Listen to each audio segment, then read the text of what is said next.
Hello and welcome back to my channel. In this week's video, I will be taking a look back at how my team got on for Game Week 10, discuss some transfer options, and then my team selection for Game Week 11. Before we get into that, if you haven't subscribed to the channel yet, please do. We are approaching 5,000 subscribers, which is the biggest milestone on my channel so far. So do hit that subscribe button if you haven't already. And now we'll have a look at how my team's getting on. Game Week 10 was a mixed disaster, I would say. In my last video, I was feeling really confident of hitting 100 points, getting a green arrow, beating Ross. None of those things happened, unfortunately. We got 59 points this game week, taking us to a total of 631. My overall rank at the moment is 607,000. So it is quite a small red arrow, and we can still make our way back. We've got 2 free transfers to play around with, and 0.8 million in the bank because I transferred out Son to Saka. Short term doesn't look like the best decision, but I tell you, this is going to pay off, or at least that's what I'm reassuring myself.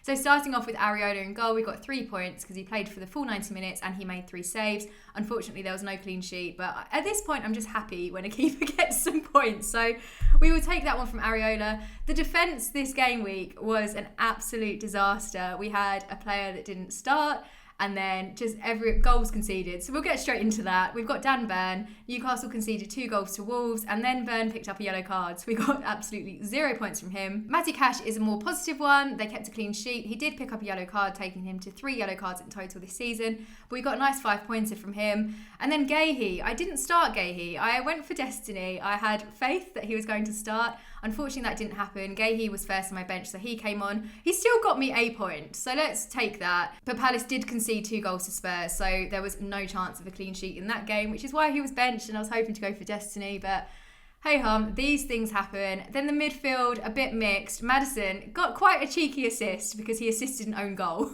But again, I'm going to take the points. He also got the clean sheet points, so we got 6 in total. Saka, unfortunately, didn't match Son, who did score, but Saka got an assist against Sheffield United. I do feel a little bit unlucky considering Arsenal won 5-0, but Nketiah was the absolute man of the moment for that game week. So it's just, these are the harsh things in FPL sometimes, those 50-50 decisions. Not that I was considering an Nketiah anyway, so whoever brought him in, hats off to you. Great thinking. I've gone for Saka. I'm hoping this is going to pay off in the long run. It was also really unfortunate that Saka came off and then a penalty was awarded because it could have completely changed the look of my team. But next week will be better. And then we've got Salah. I went for Salah captaincy this week after I got screwed over 2 weeks in a row by not captaining him. Bit of a flat performance, to be honest. He scored quite a lucky goal in Liverpool's 3-0 win against Forest. He got me 16 points in total, which is good. At least I got a return from my captaincy. And someone did say in one of my videos recently in the comments that you should just look at any return from your captain as a win and not necessarily compare it to another player, which is very good advice, but I am bitter. And then Gordon unfortunately blanked, and it's okay. He managed to get a return last week, so we'll let him off this week and just pray that something good will happen in Game Week 11. And then my front three, a very, very, very rare blank from Watkins, incredibly unlucky. He had an XG of 1.4, which is, I think, the highest he's had so far this season. So it was really unfortunate that he didn't get any goals in. And he also missed a really big chance from a cross from Cash, which would have been a Cash assist. Watkins' goal, again, that one move could have just changed how my team is. But this is FPL. We go with the highs, we go with the lows. Then Solanke blanked. He is going to be transferred out this game week. I only brought him in for this fixture and the game last week. He did return in last week's game, but a blank this week. He is a very easy transfer out. And then Haaland, he's back. He is back, and I didn't captain him. 2 goals, 1 assist. Obviously got 3 bonus points against Man United. Man U, the dressing room, my word. It must have been tense after that game. But well done to Haaland. Well done to people that captained Haaland. And then my bench, obviously, we're only going to focus on one player, and that is Super John McGinn, my idol. He scored a goal. Amazing. I'm a little bit miffed, I won't lie, because part of me wanted to keep Son in the team and then bench Solanke and bring in McGinn instead. Obviously, I didn't do that. I went with my gut instinct, which was wrong. And I also benched McGinn. So there is a nice, healthy 8 points on my bench. McGinn scored the same amount of points as Salah this game week. That is just this guy. But I'm really pleased for him. It was a great fixture for Villa. Looking back, probably should have played McGinn, especially due to the passion I have for him. But never mind, let's have a look at my transfer plans for the upcoming game week. This week's transfer will come as no surprise because I literally just said it. We're taking out Solanke. He's 6.4 million and I'm planning to upgrade him to Darwin, so I'm going to have to find some money elsewhere in the team to be able to facilitate this. But Solanke, I only bought him in for the Wolves and Burnley home games. He managed to get me a goal in game week 9, but there was no involvement whatsoever in Bournemouth's 2 goals against Burnley this game week, which is really disappointing. I was hoping at 2.9% he was going to be that differential to kind of help me in the ranks. But the upcoming fixtures for Bournemouth look shocking. They've got Man City, Newcastle, and then Sheffield, which is a nice one. And if I wasn't really chasing or quite keen on bringing in Darwin, I'd probably just stick with Solanke, whacking him on the bench and then bringing him out in game week 13. But I think Darwin is going to be able to benefit my team a lot more. He's 8.5 million, his ownership's at 14%, and the upcoming fixtures look decent. They've got Luton away, then Brentford at home. Then they've got City away, which I am a little bit apprehensive about, but Liverpool are looking pretty good. We don't know. It could be, hopefully, we're just going to see Darwin go on an absolute mad one over the next couple of game weeks. I was initially quite concerned about his minutes, but we saw in game week 3, he came on, I think he played for 13 minutes. He managed to score 2 goals against Newcastle. Similar thing happened to Everton in game week 9. He played for 28 minutes and he managed to get an assist. Last game week, he played 79 minutes against Forest and he got 1 goal and 1 assist. So even if he is benched, I'm hoping that he'll still come on, change the pace of the game and manage to get some attacking returns. He's been involved in 9 goals already this season, and if we look at his stats in comparison to Solanke's, there's just no comparison. Darwin is a clear winner. It makes sense that he's a higher price point. His expected goal involvement per 90 is 1.05. So I'm really, really keen to bring him into my team. And I think he's also a bit of fun. Solanke was my nice differential. I think Darwin, you don't know what you're going to get. And I'm hoping I just get goals from him. But it could be a lot of pain as well. So stay tuned for that. But obviously to facilitate this, I'm going to have to make some cuts elsewhere. So I think I'm going to be looking at my defence. So in order to afford Darwin, I'm planning to take out Destiny for 4.8 million and downgrade to Ethan Pinnock. I do really like Destiny as an asset and I wouldn't necessarily want to take him out. My original plan was to do Destiny out for Tsimikas, but unfortunately I've been priced out. Tsimikas has gone up by 0.1 million and how much am I short by? 0.1 million. I hate it when this happens and it makes me think I should do early transfers more often. Didn't follow the price rises, so it's my own fault. But Destiny's upcoming fixtures, they've got Chelsea at home, Wolves away and Villa at home. Bit of a mixed bag there. His ownership's 16.8%. I don't think it's a massive loss to my team. And if we look at Pinnock, 4.5 million, fixtures are a lot harder. They've got West Ham at home, which I will probably play him for. But then I'll most likely be putting him on the bench for Liverpool away and Arsenal at home. I definitely see Brentford conceding in that one. I can say I'm not doing this off the back of Pinnock actually returning last game week. He managed to get 15 points against Chelsea after scoring a goal and keeping a clean sheet. A very tough game for me to watch as a Chelsea fan, but whatever, it's not our season. His ownership's still very, very low at 2.1%. Let me just check that is true. It's true. That is incredibly low ownership. Lower than I expected, which is why I just double checked. But I'm quite happy with this. If you watched my videos last season, you'll know that I absolutely loved having Ben Mee, my Brentford defender. I managed to get his shirt earlier this year. Not his actual shirt, I just went to a shop, the club shop, and purchased one. So who knows, Pinnock may be this season's Ben Mee, although I think that crown has been taken by McGinn. But I'm feeling quite confident about having Pinnock in for 4.5 million. Again, I don't mind rotating him within my squad. I will probably bench him for quite a few game weeks. I'm still quite happy with the bulk of my defence, but at the moment, we're just not getting the results we were expecting. But that takes me into my team selection for this game week. This is my team going into game week 11. So we're being a little bit less optimistic with the predictions. My overall points are currently at 631.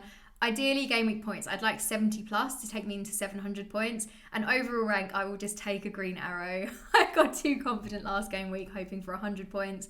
Even 70 could actually be taking the mickey when you see the upcoming fixtures my team have got. But let's try and stay positive. In goal, I'm going to stick with Areola. They've got Brentford away. It's not the easiest fixture and potentially they will be conceding. But compared to Areola and Turner, I think Areola is the better option for this game week. Then my defence, we are starting Gahey. He's not just coming on as a sub. They're playing Burnley away. You can definitely see Palace getting a clean sheet for that one. And Palace defensively have been really, really good this season. It just seems that when they let their guard down, they really let it down. But we will hope for a complete clean sheet across the board. And then we've got Matty Cash, Nottingham Forest away. This is one where I can see Villa conceding. Forest at home always seem to manage to find a way to the goal. But the thing is with Cash, I'm really holding out for some attacking returns. It would be really nice to see him getting some assists. When he partners up with Ollie Watkins and you see Cash assist, Watkins goal, it just brings me so much joy. And that will sadly make my weekend, this blooming game, honestly. It really changes your perspective on things. But we've got Cash starting, and then we're bringing in Pinnock. He's transferred in, he's straight into the starting 11. Brentford are playing West Ham at home. Hopefully a home fixture will give them some enthusiasm to knock away every single goal that comes their way. Pinnock will be up there. If he can manage to get a goal this game week, coming off the back of last game week against Chelsea, carry on that momentum, I would be so happy. When a defender gets a double-digit haul, there's nothing quite like it. And again, this game just makes me such a loser. Then coming into my midfield, we've got Maddison. Chelsea at home, I can see this being a very, very lively fixture against Spurs. I think Chelsea are going to be pretty good defensively. If there are any goals, I only want them to come from Maddison, or make sure they have Maddison involvement. I'm upset that I've transferred out Son. I wouldn't say I regret it yet, but I think it was quite a risky move to go Son to Saka. Maddison to Saka is probably the more logical one, but I couldn't afford it, so give me a break. But Maddison, if we can get some sort of return, I'd be really happy, but obviously still want Chelsea to win. So maybe Maddison gets a hat-trick, but Chelsea wins 5-3, and then I'll take that. Then Saka, another chance for him to prove himself. If he gets a penalty and hands it over to someone else, or he's gone off the pitch and it's given to someone else, I'm going to be so disappointed. I'm really hoping that Saka has a bit of luck like Salah had and like Mbumo had, where they just have 2 game weeks in a row getting penalties and scoring them and then bringing loads of points into my team. But the Newcastle away fixture, again, I think that's going to be quite a tricky one for Arsenal. Newcastle at home, very, very lively. Good defensively. Saka versus Trippier, it's just going to be... I really want to bring Trippier into my team, and I did consider it this game week, but I want points from Saka, so I couldn't put myself through that emotional turmoil. Then we've got Salah, Luton away. This could be a captaincy shout, and if I didn't have Haaland, I think I would go for it. I'd give Salah the armband for the second week in a row. I have faith. He seems to just find a way to get goals, and they're not even massively impressive. The one against Forest, fairly lucky, I would say. But he's also picking up penalties too, so I can see that happening against Luton. But if he can stay a bit quieter than Salah, so he doesn't outscore my captain, I'd be happy. But I definitely see Salah having some sort of goal involvement this week. And then we've got Gordon, the Arsenal at home fixture. Hopefully Newcastle are incredibly lively and Gordon will get another attacking return. Since he's been back from suspension, he's only managed to have 1, but even so, he's hit the ground running. A blank last game week, he is ready to go this game week. Then my front 3, of course, we have got Ollie Watkins, Nottingham Forest away. He's going to team up with Matty Cash and they're going to bring in all the points to my team. Then we've got Darwin, transfer him in. He is ready to go. Luton away. Captaincy, if you're feeling wild, absolutely wild. I think my go-to will always be Salah. He's just a lot more consistent. Darwin, we don't really know what to expect. I'm hoping he starts. The fact that he started last game week and played for 79 minutes is a very, very good indication of I hope it's a good indication of what to expect. I'd be very disappointed. Imagine if he just benched the whole time, even when I've said he can come on for 18 minutes and still get returns. But I still do stand by that. So as long as he gets some time on the pitch, I think we'll be okay. And then Haaland, Bournemouth at home. Of course, I am captaining him after last game week, 2 goals and 1 assist. He's just so all or nothing. And it's really, you want the all, don't you? But he's only one man. There's only so much he can do. But Bournemouth at home, I think this one has got Haaland captaincy all over. Be very expected to see how many other managers captain him. There was obviously a drop-off last game week. I think that's going to skyrocket back this game week. And then on my bench, we've got Turner for the Villa game. We've got McGinn, which again, I don't feel good about. And why do I even have McGinn in my team and praise him when I keep benching him? But I think, yes, he did score a goal last week. I just don't know if that's going to happen again this week. Nottingham Forest away. I don't know whether I'm putting too much faith in Forest defence. I certainly did that last week and they conceded 3 goals. So maybe I'm not the best person to ask. But if McGinn gets another attacking return, I will be sad. Although happy, because I do have a bet with Az. He said that in 5 game weeks, he would donate £10 to charity for every attacking return McGinn got. So far, we've donated £30 because I matched one of the donations. And the charities we've donated to are the MS Society, Guide Dogs and Mind. So this is very good. So if McGinn does get the returns, even though he's on my bench, a charity will get another £10. So hold out for that, fingers crossed. And then we've got Burn on the bench, Arsenal at home, definitely see Newcastle conceding. And then Kabore, who's just always 4th on the bench, bless him. Maybe there will be a time for him to shine, I don't know. But drilling has just started in my apartment, which you may be able to hear, so I will wrap this video up. If you haven't subscribed yet, please do. I'm trying to aim for 3 uploads a week and also do a Sunday night live stream where we can talk about how all of our teams did. It's a bit of a support group. That's how I view it. But do subscribe if you haven't already. Let me know what you think about the team. I haven't made the transfers yet, so if you have a sudden yell or no, you should do this or you shouldn't do this, let me know in the comments, and I will see you in the next video.